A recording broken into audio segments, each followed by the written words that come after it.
आता मुलीचं मौन राहणं सुद्धा त्यांच्या लग्नाची सहमती मानली जाणार। तालिबानमध्ये अफगाणिस्तानमध्ये महिलांसाठी पुन्हा एकदा एक धक्कादायक आणि क्रूर कायदा लागू केला। नक्की काय आहेत हा नवीन नियम सांगते। आता मुलींचं मौन राहणं सुद्धा त्यांच्या लग्नाची सहमती मानली जाणार। तालिबानने अफगाणिस्तानमध्ये महिलांसाठी पुन्हा एकदा नवीन धक्कादायक आणि क्रूर कायदा लागू केलाय। नक्की काय आहेत हा नियम सांगते त्याआधी मराठी पॉडकास्टला फॉलो नक्कीच करा।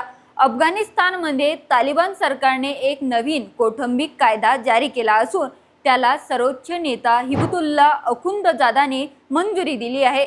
31 कलमाच्या या कायद्यात लग्नासंदर्भात असे अनेक नियम आहे ज्यामुळे संपूर्ण जगात संताप व्यक्त होतोय। या नियमानुसार जर एखाद्या कुवारी मुलींच्या लग्नाबाबत विचारलं तर ती गप्प राहिली तर तिची ती चुपकी लग्नासाठी होकार मानली जाईल। विशेष म्हणजे हा नियम मुलांसाठी किंवा विधवा महिलांसाठी लागू नाही, फक्त अविवाहित मुलींसाठीच आहे। एवढंच नाही तर या कायद्यात अफगाणिस्तानमध्ये बालविवाहाला सुद्धा एका प्रकारे अधिकृत मान्यता दिली आहे। वडील किंवा आजोबांनी ठरवलेल्या अल्पवयीन मुलींचे विवाह आता कायदेशीर मानले जातील। 2021 मध्ये सत्ता आल्यापासून तालिबानने आधीच मुलीचं शिक्षण आणि नोकरीवर बंदी घातली आहे आणि आता या नवीन कायद्यामुळे तिथल्या महिलांचं स्वातंत्र्य पूर्णपणे धोक्यात आलंय।